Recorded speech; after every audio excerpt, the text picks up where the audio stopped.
Ebusia from Bibia Aquaba Edeba Attention TV. So Attention TV the what say ya now who say ye inspire one inspire no and some air caution ya all trendy ewe ye mamu ha say no the hon sem ana me akosia sparkles me de ebe so mo ewo fella so na fella ene obi air trendy ewo social media so a ni din ane shatawale ene nkrofo ka say AMG medical Shey na wan fa wan bo shatawale na yes sad ene ndi obeje wo shine na ndi ye na ye nim shatawale any AMG medical show wo mu na wo kabo ma omunya audience ekoko beye 40,000 then the Accra Sports Stadium eye full when the torchlight nkofo phone torchlight ene ho ana shatawale ko kan sembia ama Nigerian actor ba ko no so teso no so say na adwen say Nigeria honom no e was so the president and sana we no so aba reply shatawale e busiafo na make I was say won subscribe ya no subscribe e de amame wo share so na wasan so ahye ne fe so e de apem me so na say kontomreri e mu na agushi ene kosien na ekeka ho me twa me ho me basisia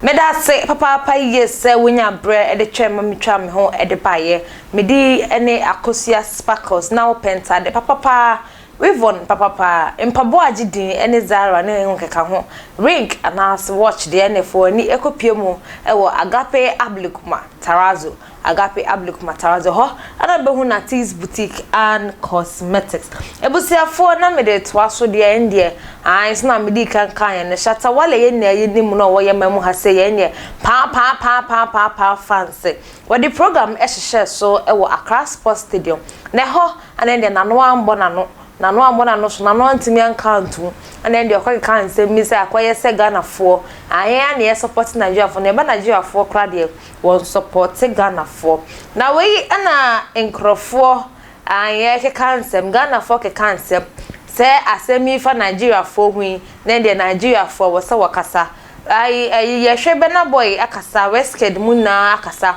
na kasa ne dodo na e de fa Twitter page eno ho no de financial actor ba ko Nigeria ye na ye nim no ono de osese wani president as no we de nyankopon onye nwuye aye na ye ni din aye bo no nya Nigeria ni na wo body wo so to bo nde say yo educhio ene hu nsensem aye na nim so de o maniti mfu oyi ne ti sakora ebutiafo o de nsem bi ekoto ne Instagram wall page a ende o ka se shatawale na wo sa na o te say na ba ebutiafo ye ko kenkan nsem a actor we editor on the wall page also. I say dear Shatawale, coming out to say fuck Nigerian artists, that extreme and too low for a man like you.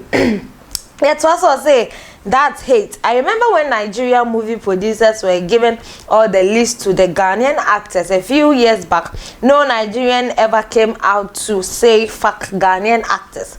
I have a lot of fans from Ghana who send me goodwill messages daily, inviting me to Ghana, and I appreciate all of them. I am a fan of your music. Your track with Beyonce is always on repeat in my car. No matter what is pissing you off, a man like you with a large fan base should not be using should be using it to promote peace and unity among Africans and the rest of the world. You should apologize for such statement. Na ebusiafo we ana actor yi editor na Instagram wall page so a na wo show no kra onye nyumtuni yi asema Shatawale eka efa Nigeria for ho no ahye ne papa yi na Shatawale so no so se ensem ono ye okan ehye Nigeria for na ensem no be kan ya sanso da sore ya na ndi wasanso akochiro nsem foforo e de ato the Twitter wallpaper so a ebusiafo ye nko kan ensem Shatawale e chiro ye o say I don't need Nigerian music industry to hate. I need to let those so-called Niger fans and industry players to know. Ghana industry and Ghana fans supported them when they needed fame so bad. So they should appreciate and also thank you. Not only to Ghana but Africa as whole. And then they the word pussy and they a child tour. Now wait and I feel so. ye de ye mfa mbi wo Shatawale nkwa asem okochro ye e wo se ye hwe ensem a fans fo ni bi a wodo Nigeria eni Ghana for so ebe reply to Shatawale na de ensem a mebekenkan every fans anase adofo anase wona won kra wanya adofo e ma Ghana artists anase Nigerian artists ensem ne koso ina no waso etibi a won so welcome bi mebekenkan e de amabusa for yenkan o se but wait, if you'll be here, say, but wait, too.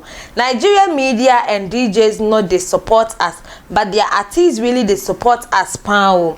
I can mention countless Nigerian artists that love and support Ghana artists. I think you should blast Nigerian media, DJs or organizers, and not the artists. Way and some okikani na say anka Shatawale betimia anka ono die. On blaming media no na enye artist na efise Ghana hanum say enye na ebehu a yeko party ase yeko soloku yeko twikakra onim se Nigeria fo enyum etimi befam ba akomnyenu nanso yehwe Nigeria ye nhyeda ho se wo taibo Ghana fo nyum nti adofo wo draw Nigeria ne Ghana na Shatawale ka se anka Shatawale nkanja ne anka fa media fo no any DJs fo no so we eso say give them my kin we dey your back like Angel Gabriel. And when so say I love Shatawale now. Nigerians will never buy or stream any song from other countries unless their artists are featured on. Ghanaians love and support everyone. Success DJs in Nigeria will stop playing our songs after promotion and leave their studio, but our DJs are different. We also if we risk it, why you say risk it etonum ewo Nigeria. Or say I have Black Sherif, Kidi, Can Promise, Stone Boy, Sarkodie and a few other Ghanaians artist song on my phone because they are good songs and they also use English. But I have no Shatawale's songs because I don't even understand his music cause it's all noise. He should do better. Na we Shatawale ko hu on the end ye na enim. So we got Shatawale zone and nyom de e noise de e was for me de mintimi nka me de be see how yet was so say Ghanaian artists are lyrically far better than Nigerian, but Nigerians population density and their city to city migration is what's helping them largely. We also say na population win Burna Boy or Westgate Grammy.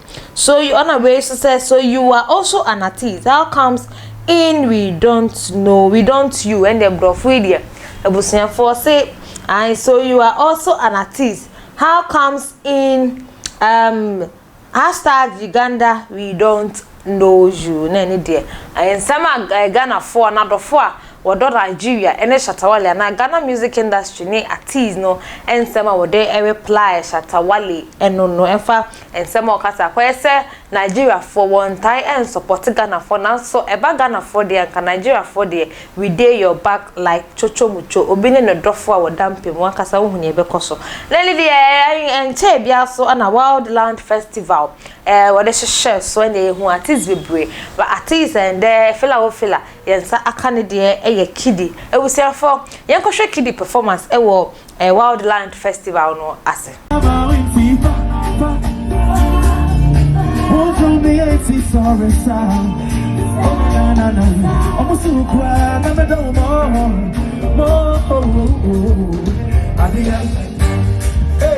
it be like you been there. At the end, let's go. It be like you been there.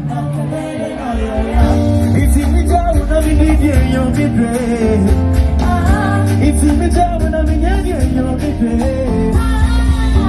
Cannot see yourself. Sing it for na ebusiafo Major Festival Wildland Festival no any Kidi performance or performing here e dey see Attention TV sunye yesi we inspire you subscribe ya no subscribe me di ane akosia sparkles ma monhwa moniti yeda se